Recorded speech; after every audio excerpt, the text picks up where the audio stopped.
All right, folks, how are you? Greetings and welcome. This video is about morality and morality issues regarding group communication that come up. And, when you talk about morality, you're talking about doing the right thing. And there are literally millions of theories about what is right and wrong and how to judge what's right and wrong. So it's a huge topic. And if you become a philosophy major,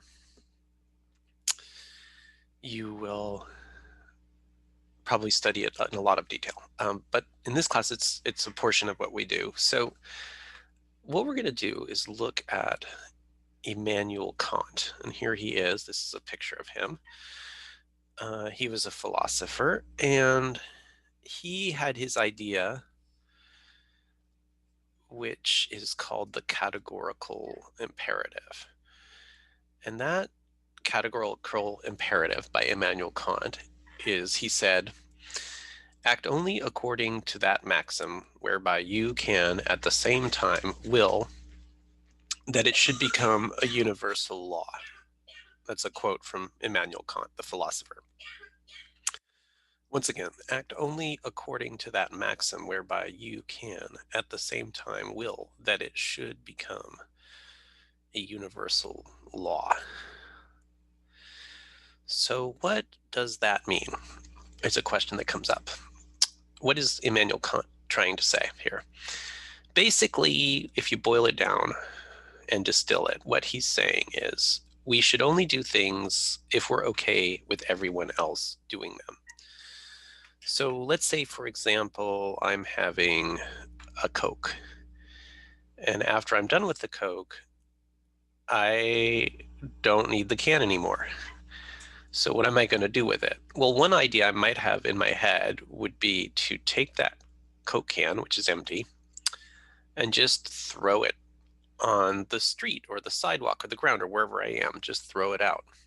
Just not in a garbage can, not in a recycling bin, not even put it on the side of the road, just wherever I am. If I'm in the middle of the sidewalk, just throw that can down, because that's the easiest thing for me. That doesn't require any extra work. It doesn't require any extra time.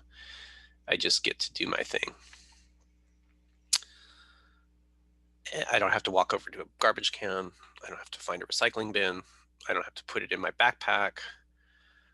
I just throw it out, drop it on the sidewalk, and I'm done with it. Now, some people might be wondering, like, is that the right thing? And there are a bunch of ways to judge whether the thing you're doing is the right thing or the wrong thing.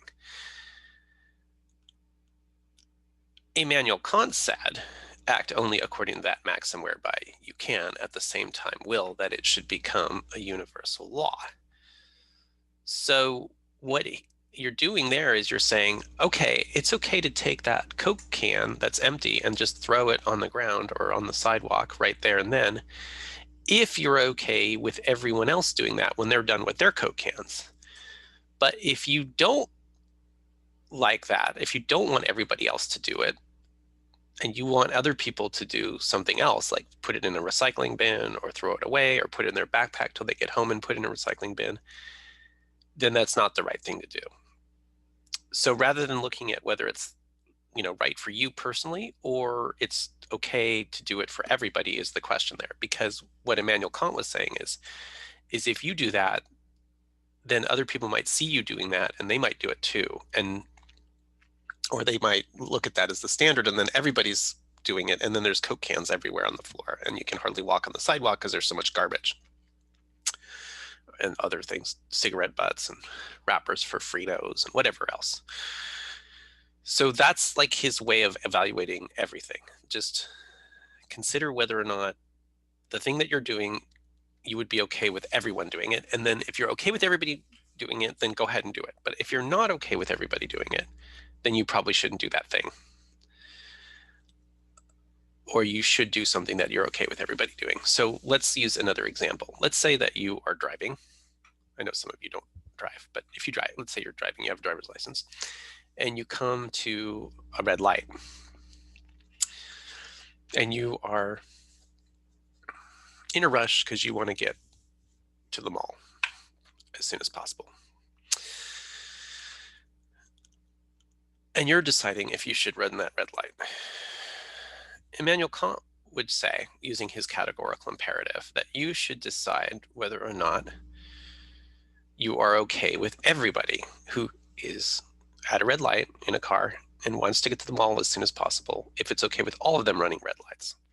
If you're okay with everybody doing it, go for it.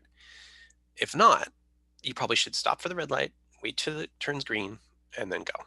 So it's not just about whether or not you should run that red light because you're in a rush, but is it okay for every single person to do that same thing? Because then it would be the law that there are really basically no red lights if you're in a rush, and people usually feel like they're in a rush, I guess.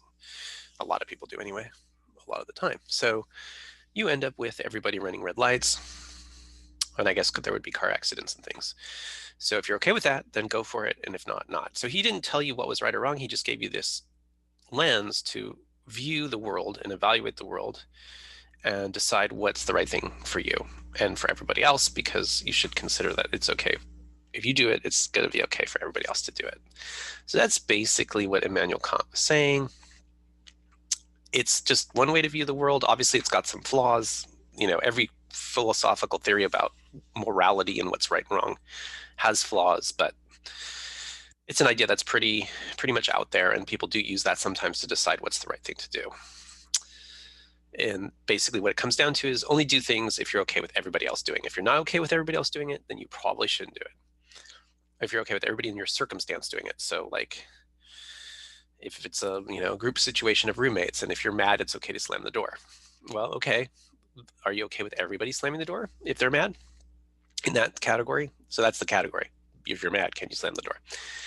Okay, so that's that's the theory. Okay, so let's kind of look at how that relates to your questions on your study guide, because that's really kind of a big question right now.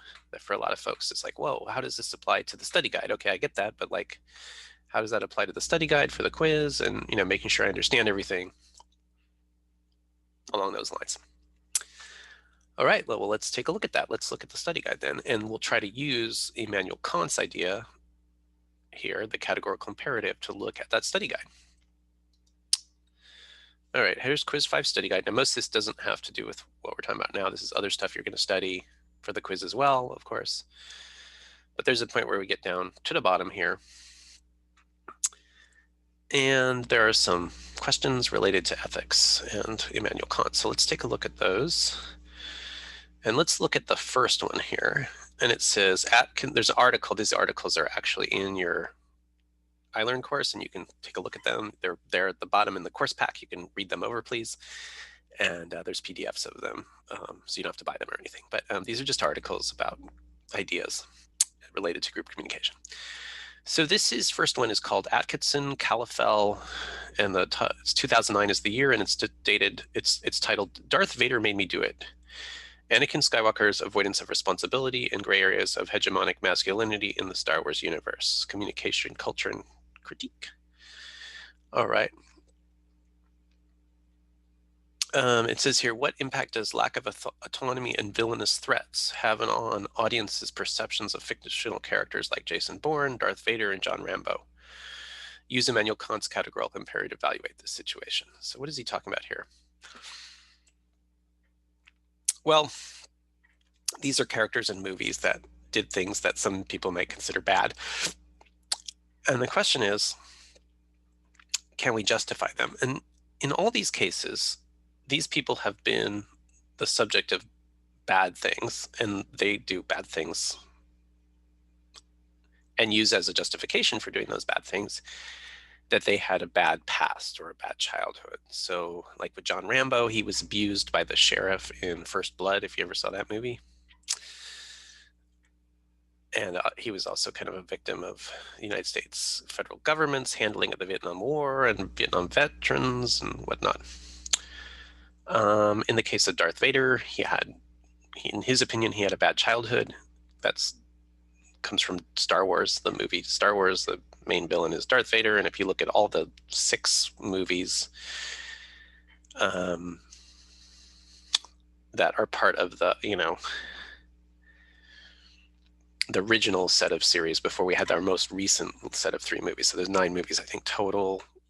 10 actually if you count Han Solo, 11 I think if you count Rogue One. But anyway, if you just look at the first 3 that came out in the 70s and then early 80s, and then the ones that came out in the 90s and the early 2000s, those 6, they kind of are an origin story for Darth Vader, who's also known as, in certain circles, as Anakin Skywalker, and he justifies turning evil based on like he had a bad childhood, basically.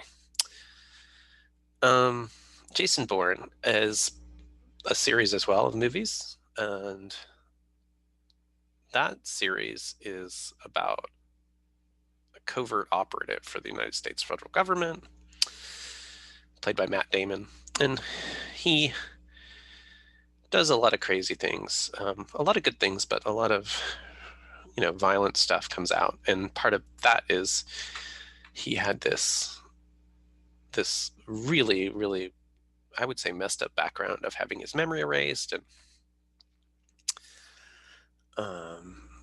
becoming a completely new person because he was going to be this operative. So his name wasn't even really originally Jason Bourne if you look at all those series of movies.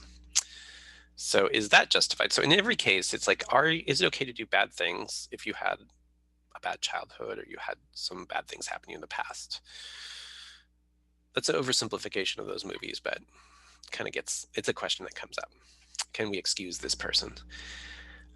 All right, so that article discusses that whole topic. And looking at Immanuel Kant, like Immanuel Kant would say, well, okay, if you're willing to blame your childhood on all the bad things you do, then you have to open yourself up to the fact that other people might blame their childhood on the bad things they do. And are you okay with that? Obviously bad childhoods can be used to explain things, help us to understand things, but can they be used to justify them, actually? If you open the door there, then do you want to open that door for everybody? It helps us definitely understand why people do bad things, but do we want to also excuse them as well? And Immanuel Kant would say, you can excuse it if you're okay with everybody excusing that as an excuse to do bad things. So I'm not telling you what the right answer is here. This is out there. So Immanuel Kant, he has an interesting perspective, and it could be used to evaluate movies and stuff. So, and then the article kind of gets into all this avoidance of responsibility thing that people sometimes do, and especially when people get violent with, toxic masculinity. So yeah, kind of interesting article, and you can kind of use. They don't mention Immanuel Kant that much in that article at all, I think, but you could use that concept to evaluate the article if you want. And yeah, that'll get you ready for that quiz question, I think. All right, let's go to the next one. Let's skip the next one, which is when identification is too much of a good thing. That's about cults. So we're going to skip that for now. I'll come back to it. And then we're going to go to I'm not saying, I'm not leaving, ethics, communication, empathy, and complicated medical discharges. All right, so for those of you that are maybe studying to be in medicine or nurses or doctors, this is for you. It says here, what is informed consent and what are the moral implications of it? The question doesn't specifically mention Immanuel Kant, but it's obviously a moral question here. So informed consent, whatever you do in a hospital, you have to make sure that you let people know what they're getting into. And also if they're leaving the hospital without getting treatment and that they could die from that or get more sick because they didn't do the treatment that is recommended, is that okay to let them go, or should you have some kind of way to make them do the procedure so that they'll live? And is it their right as a patient to just refuse the service? So those are some moral issues that medical people have to deal with all the time, and how do you make sure you tell absolutely in every clear way what your opinion is about what will make the person better, knowing that science is not always 100% correct all the time, and some treatments don't always work. And sometimes patients leave thinking they're going to be able to cure themselves, but then they get more sick. So it's an interesting article. Sometimes it's easier as a medical professional to just not push the patient, just let them do whatever they want to do. Tell them the bad things that are going to happen if they don't get their treatment. But don't push it too hard because it just makes it more conflict and more stressful for everybody? Or do you, on the other hand, push it hard and like really make sure they know what's going on, and really even try to like persuade them to do the treatment, right, really strongly?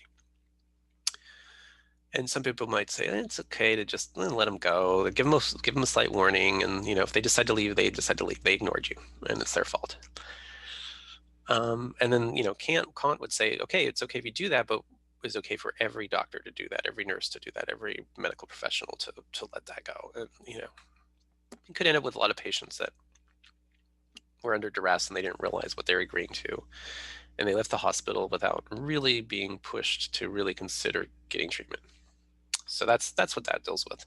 Kind of interesting article. Very good for those of you in the medical community, especially. But I think everybody could benefit from reading that article. I don't think the article really mentions Immanuel Kant, but I thought it was interesting to kind of apply that.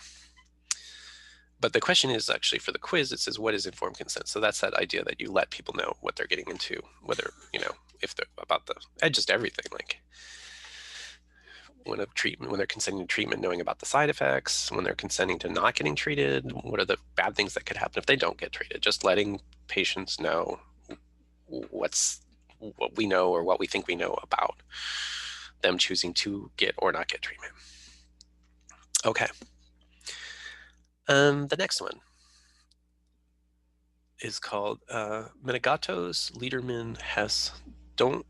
Friends don't let friends hook up drunk. Qualitative analysis of participation in this simulation of college drinking related decisions. This has to do with like people going to parties in college and drinking, and that's fine, except sometimes people try to take advantage of that situation, and that can be a situation sometimes where people may try to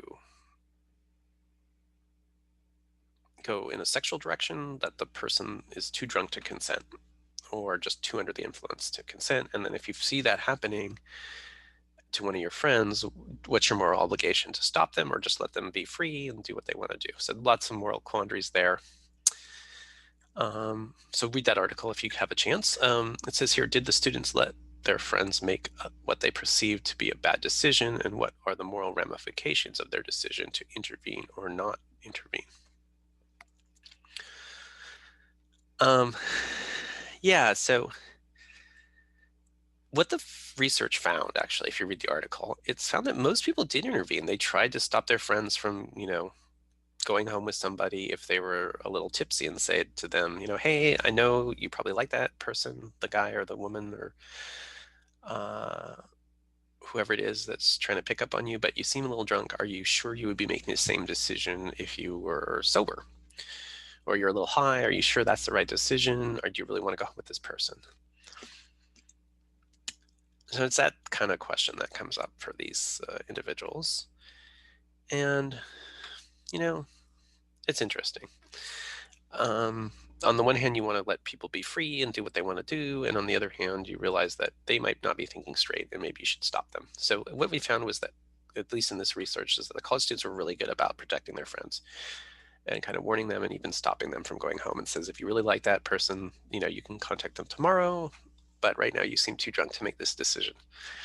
So it's kind of interesting. Using Immanuel Kant's categorical imperative, let's say you're a party and you're having a good time, your friend's drunk and they're about to go home with somebody, and you're like, I just can't be bothered. I'm too tired to deal with this. I'm having fun at this party. If I go and confront them, who knows? They might want me to take them home. They might, so that they don't have to go home with that person, they might need a ride home, or they might just wig out at me and it's just going to be really uncomfortable. Just don't want to deal with this. Okay, so Immanuel Kant would say, okay, well, yeah, let your friend go home, but know that you have to be okay with everybody else doing that, being that, laissez-faire about the whole thing. And if you were in the same situation, would you want your friend to intervene? Just keep in mind that if you're doing that, it's okay, but, you have to be okay with everyone doing that same thing. So yeah, that's interesting to me, I think. I wonder about it. I think it's great when students intervene in those situations if a person's drunk or been drinking. They really can't sometimes make the right decision. I'm not against sex or anything like that, or against drinking. It's just everybody making the right decision that is best for them. And so, yeah, I would probably intervene myself, actually. But anyway, what this is saying is, if you don't intervene, if you don't do anything, just be aware that that would make it okay for everybody to do it okay. And then are you still okay with not doing that? That's the way that would be handled. All right, so that's kind of those ones all looked at Immanuel Kant. There's one we skipped, and that one is known as when identification is too much of a good thing, an examination of Kenneth Burke's concept in organizational, intercultural, and group communication. This article doesn't have to do with ethics, I don't think, so we'll do this one last here. And it says, what is the problem with high levels of group cohesion? So we like it when groups like each other and they want to get along, but sometimes that can lead to bad things too. So where a group, does things that are bad because people just kind of join in, not because it's a good thing to do. And so this is kind of hinting at the issue of cults. And with cults, what we're talking about is a situation where people are a lot of times listening to the cult leader too much and just doing whatever the cult leader says, and that can be bad. So that's like one aspect of this, or just people in general doing things that they're trying to get along so well that they end up doing things that are bad. And the example I used earlier in the semester, which I like to go to sometimes, is the movie The River's Edge, which is basically based on a true story that happened here in the Bay Area, where a high school boy killed his girlfriend and left her on the edge of the river, and then showed his friends, and they did nothing and left the body there for like a couple of weeks. Didn't report it to the authorities. And there's a bunch of reasons for that, but as part of it is the group all wanted to get along so badly. So this is obviously like group thing too, so it's getting to that whole idea of group thing too. But that idea of like you're getting along a little too well because you're not confronting each other when bad things are happening. So that's that thing. I suppose that has implications for Immanuel Kant as well if we wanted to go there. Okay, and then the last thing on the study guide that deals with morality comes from 12 Angry Men. And it says here, in the film, the baseball fan wants to leave early so he can go to a baseball game. What would be the moral implications if everyone regarded the justice system in this way? Use Immanuel Kant's categorical imperative to evaluate this situation. So this was kind of a big thing in the movie, to me anyway, that this guy had tickets to go see a baseball game, I think the Yankees.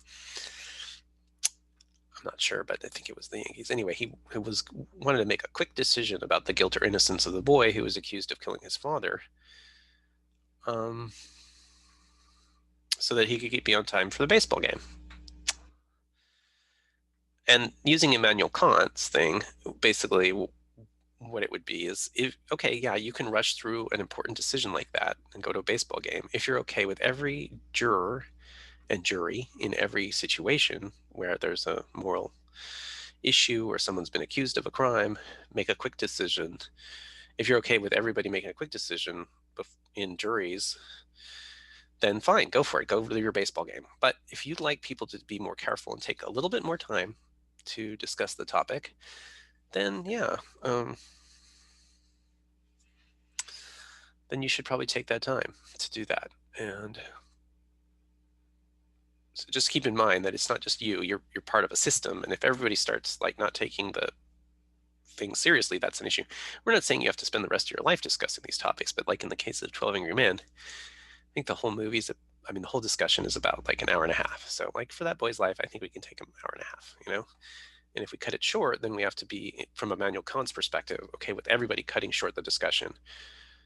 And, that doesn't lead to vigilant decision making necessarily. It leads to a lot of people maybe making quick decisions that are not very high quality. So if you're okay with people rushing through decisions, go for it. But otherwise, probably don't do that anymore. Yeah.